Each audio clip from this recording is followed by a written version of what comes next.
عبادت کرنے والوں کو عبادت کیوں نہیں آتی؟ اگر تیرے مقابل ابرہا سے لوگ آتے ہیں تو پھر تجھ میں ابابیلوں کی فطرت کیوں نہیں آتی؟ محمد ادریس نادر۔ السلام علیکم ورحمۃ اللہ وبرکاتہ۔ الحمد للہ وکفى وسلام علی عباده الذین اصطفى، اما بعد فاعوذ باللہ من الشیطان الرجیم، بسم اللہ الرحمن الرحیم۔ سبحان الذي أسرى بعبده ليلا من المسجد الحرام إلى المسجد الأقصى الذي باركنا حوله لنريه من آياتنا إنه هو السميع البصير۔ صدق الله العظيم۔ جناب صدر اور معزز سامعین اکرام، قرائے ارض کا چپا چپا اور تاریخ عالم کا گوشہ گوشہ اس حقیقت پر شاہد ہے کہ حق و باطل کا تصادم ہر اسلام پر چھانے لگے اور دشمنان اسلام کی دغا بازیاں جہنم کے شعلوں کے مانند بھڑکنے لگی اور اسلام کی راہ میں سنگ بگرا بن کر حائل ہو پڑے، تو چشمے فلک نے بارہا یہ منظر دیکھا ہے کہ جب کبھی باطل نے حق کو چیلنج کیا تو شیران اسلام کی ایک جماعت نے آگے بڑھ کر اس کے چیلنج کو قبول کیا اور بڑے بڑے جبر و تشدد کے نشے میں چور سلاطین کو گھٹنے ٹیکنے پر مجبور کر دیا۔ حضرات، عالم اسلام کو اس وقت جن قتل و غارت گیری اور خون ریز مسائل کا سامنا کرنا پڑ رہا ہے، ان میں سے ایک ستم انگیز مسئلہ مسجد اقصی فلسطین کا ہے، جس کی تاریخ ابتدائی آفرینت سے لے کر آج تک ظالم و جابر و سرکش یہود و نصارہ کی در اندازی اور خون آسرا سے لہولیان ہے۔ معزز دوستو، مسجد اقصی کا مسئلہ پورے امت کا سب سے بڑا مسئلہ بن چکا ہے۔ دنیا کے وہ تمام افراد جو سچائی پر یقین رکھتے ہیں وہ جانتے ہیں کہ عالم اسلام کے سینے پر اس یہودی مملکت کا قیام اسلام کے خلاف یہودی سازشوں کا نتیجہ ہے۔ 1948 سے قبل کسی یہودی مملکت کا قیام نہ تھا، اور پھر مسلمانان عالم کے سینے پر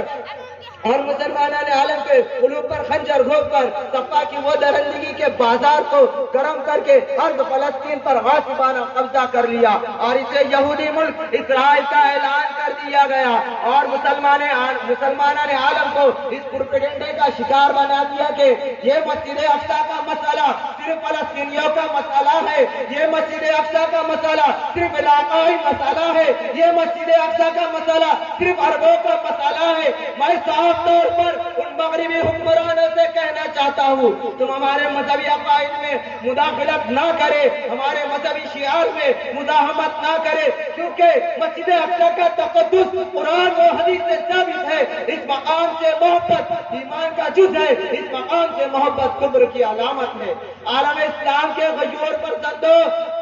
آج مسجد اقصی اور فلسطین کا مسئلہ امت کا سب سے بڑا مسئلہ بن چکا ہے۔ جسم کا کون سا حصہ تھا جو زخمی نہ تھا؟ اور مزید مسجد اقصی کو اسرائیل کا دارالحکومت قرار دینے کے اعلان نے ایک نئی ناسور کا اضافہ کر دیا، اور اب صورتحال یہ ہے کہ وہاں ظالم و جابروں نے معصوم فلسطینیوں پر ظلم و ستم کے پہاڑ توڑ رکھے ہیں۔ ذرا وہ قتل، وہ خون کا، وہ انسانیت سے سود رول ادا کر رہے ہیں کہ جن کے محض تصور سے جسم کا روا روا کانپ اٹھتا ہے کہ وہاں زندگی کی جگہ موت ہے، عیش و سلامتی کی جگہ اضطراب ہے، نغمہ نشاط کی جگہ ہوگا ماتم ہے، زمزمہ سنجی کی جگہ نوحہ خانی ہے، آب حیات کی جگہ زہر بلاحل اور بستیوں کی جگہ قبریں ہے۔ اور ایسا خوفناک منظر ہے کہ